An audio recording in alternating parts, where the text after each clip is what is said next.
Guardians of the Galaxy Volume 3 is James Gunn's final film in the MCU, at least for the next decade or so, as he finishes the nearly 10-year journey he started with the first Guardians film. But we are here to decide whether Guardians of the Galaxy Volume 3 is a galactic failure or one final ride into the great beyond. What's up, guys? Welcome back to the MontyVerse. We just saw Guardians of the Galaxy Volume 3.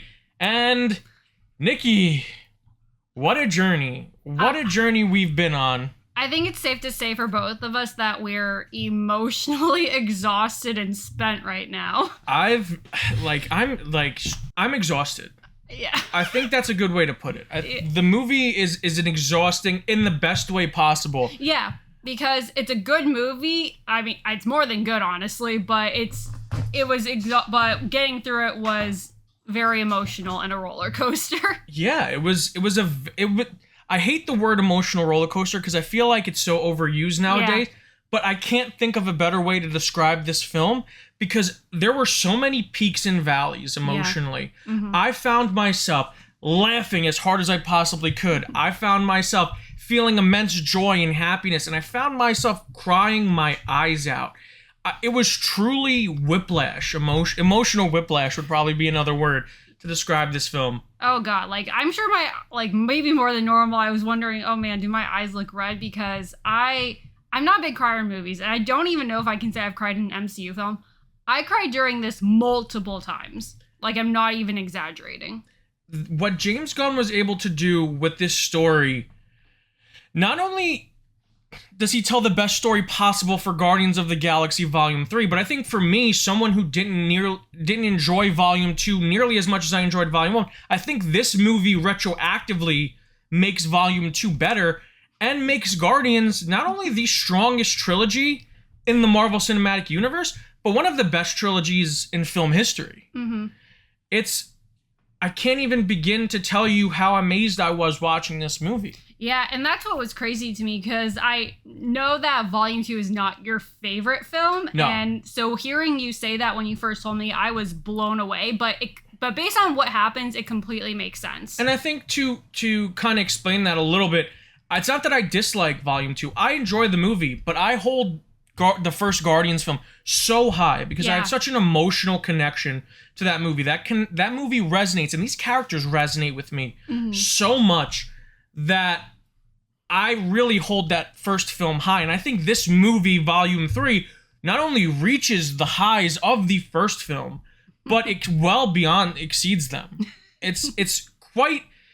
I'm thoroughly impressed with what James Gunn presented to us with this movie, because he left everything on the table. I think writing-wise, directing-wise, this is the most visually stunning I think any of his movies have ever been. Yeah. And that's not that's not taking this lightly, because James Gunn is a very visually stunning director. I mean, The Suicide Squad had some of the best transitions in that any movie's ever had. But this movie, I think, feels like him taking his entire career as a director and as a writer up until this point and just creating a movie that is so totally his. Yeah. In terms of, hey, these are the things that influenced me as a director. These are the things that influenced me as a writer. There are pieces of him of his own personal life in this film. There's a ton of his friends and family in this film. So this movie and the first two Guardians films felt very much James Gunn's in terms of ownership.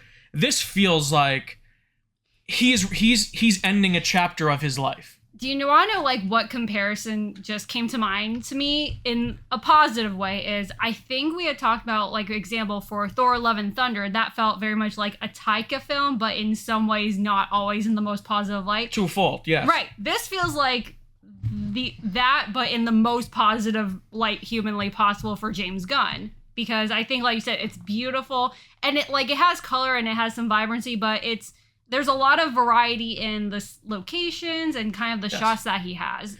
There's the first two Guardians movies kind of like Guardians 1 creates its own formula in terms of that a lot of superhero movies I think copied. It's like the jukebox effect of it all. Right. The incorporation of music and stylistic visuals. Right. And I was going to say, like, to be fair, I think the story, like the ragtag bunch of misfits, like there's a lot that was so unique to that movie, but it still played with existing tropes that he then put a very James Gunn spin on. Yes, and I think this movie takes that formula and creates so many variations of it. Yeah. And nothing tells you that more than the collection of music used for the Guardians Volume 3. Music is so important to this franchise. It's another character. Yeah. In the script, the music. And the music that's used in this film, it varies. It's not as pigeonholed as the other two movies to decades or certain time periods. And each needle drop is chef's kiss perfection. Yeah. He cultivated such a set list that works so immensely well with every single scene that it's utilized in. And it sets such a mood for this movie that I just don't know how they do it. I don't know how they got everything to just work so damn well in this film. He's had practice with it at this point. Yeah, but I mean, everything feels like what he's done before, but to the nth degree, to the best possible version of that. And that's no exception. I think the music is just as good, if not better, than it usually is in a Guardians movie. I think they cultivated the perfect set list for this film to tell the story that they wanted to tell. And speaking of stories, this film, we're going to try and talk about it without giving too many spoilers, but I think that this film, the story it tells is, I don't think it's a surprise to say the story centers around Rocket. Yes. But what the script does is it takes that center storyline that between Rocket and the High Evolutionary, and it finds a way to perfectly incorporate every single Guardian and give them not only their own arc for the film, but what feels like perfectly complete arcs for their journey, their MCU journey. And that's kind of what you told me, and part of why we hold it in such high regard is as it feels like a complete trilogy as a result of that. Because by all means, yes, we had Infinity War and Endgame that fill in some of the holes, but at the same time, everyone is given their due diligence in terms of developing them and playing off of threads that were developed before.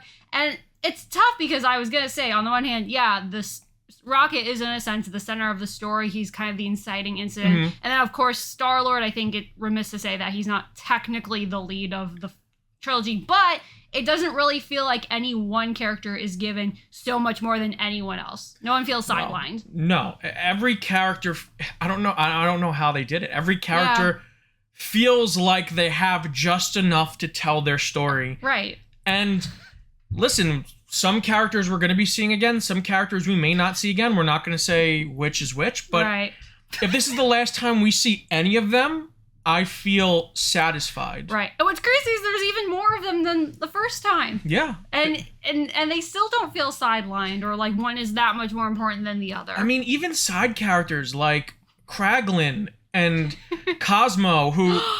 Maria Bakalova is such a freaking star. Good dog. Marvel is between Lucky the Pizza Dog and Cosmo. Marvel's just 2 for 2 with lovable dogs in the MCU, and for me, I'm a bit biased. I loved Cosmo in the comics, in the Guardians comics. Yeah. I just loved Cosmo's kind of rivalry with Rocket in the comic books. So we get that kind of in this film, but with a different character. And I thought she, like, even for the little bit she was in the holiday special, she was still very good. Yes. So again, just taking these weird characters like Kraglin, who was just a nobody, and again, it's his brother, it's Sean Gunn, but who was a nobody in the background of the first movie, and to give them what feels like a complete arc by the end of the third movie, good on James Gunn. And even the new characters introduced in this film, I have to say, the High Evolutionary, and I know how to spell the actor's name. I don't know how to correctly pronounce it, so I'm not going to attempt it. But he was in Peacemaker. I loved him in Peacemaker. But the High Evolutionary is not only one of the best Marvel villains, I would have to say it's one of the best cinema villains in cinema history. Oh God. I mean, definitely one of the most evil as well. You will hate this person. Yeah. By the end of this movie. There's no doubt about that. You will hate the High Evolutionary more than you've hated probably most Marvel villains, if not most people, most anything ever. He's a vile, despicable, terrible being. Yeah, I mean, I remember when they first announced him as the villain for the film, and you told me, oh man, if Marvel does this right, then he's going to be the single worst villain in the MCU. And I was like, okay, yeah, sure, whatever. And then I watched this movie. Because there's something so darkly realistic about a villain like the High Evolutionary. Mm-hmm. And it's unnerving because there are people who kind of have the same ideologies as him. Oh my God. And who kind of support the same goals as him. Mm-hmm. So despite him being this godlike being inside the MCU, there's this undercut of realism, of darkness there. Right. And I think just as a film in general, especially within the MCU, not that this is a detriment, but I think we both pretty easily agree that we consider this the single darkest film in the MCU, largely because of him and his actions. It's very dark. Yeah. I would probably even go as far to say that I would give this film a trigger warning. Oh yeah.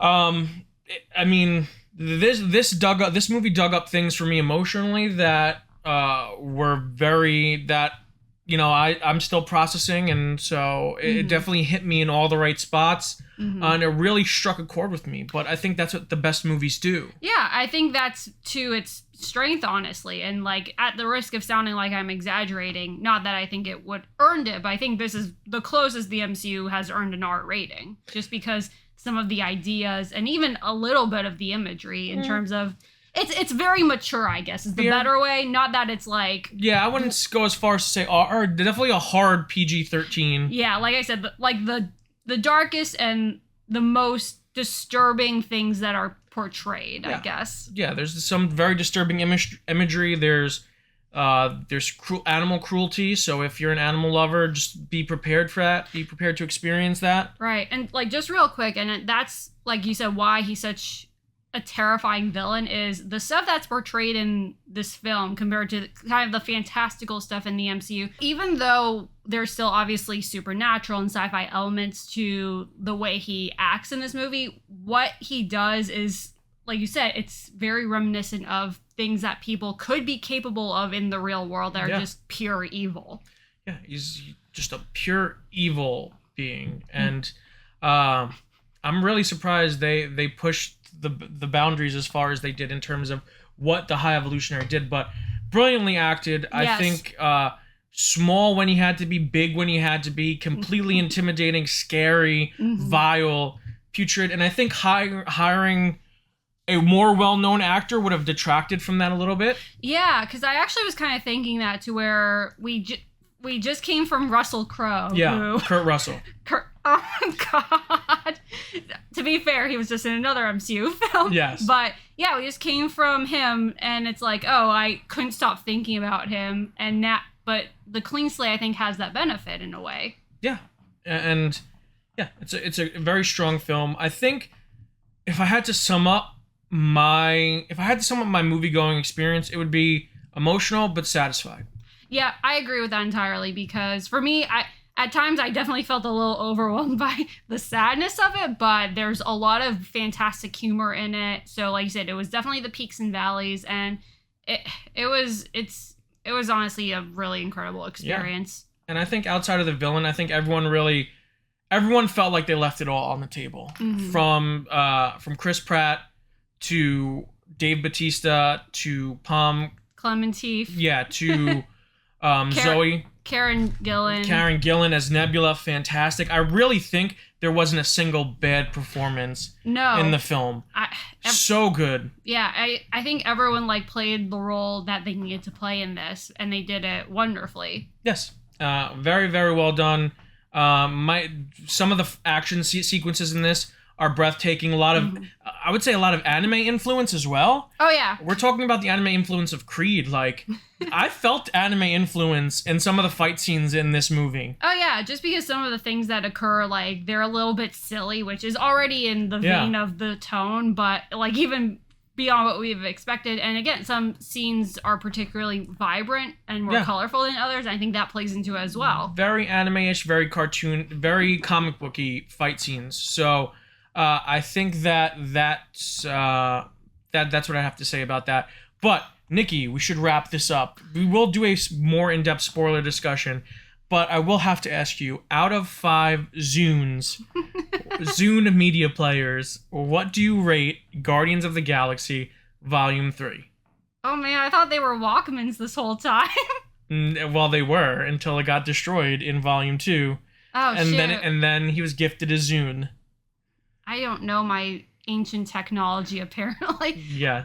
Anyway, like we said, I really much enjoyed the experience. It's not a top film for me personally, even though I was really invested in it, but I will give it 4 out of 5 Zunes. Wow. For me, this is everything I love about an MCU movie. This is everything I love about a Guardians film, and like I said, I'm satisfied. For me, this is 5 Zunes out of 5. The journey I went through on this film and the way I felt afterwards, I don't think I'll be feeling again for a very long time. I think that's definitely accurate. This definitely left us feeling very more strongly than most films in the MCU. Absolutely. But I think that's going to wrap it up for us, guys. Like we said, we're going to do a more in-depth spoiler discussion later on in the weekend once more people have had time to see it. But that'll wrap it up for here. If you're new to the channel, subscribe, hit the notification bell, give the video a thumbs up if you liked it. And until next time, stay versed.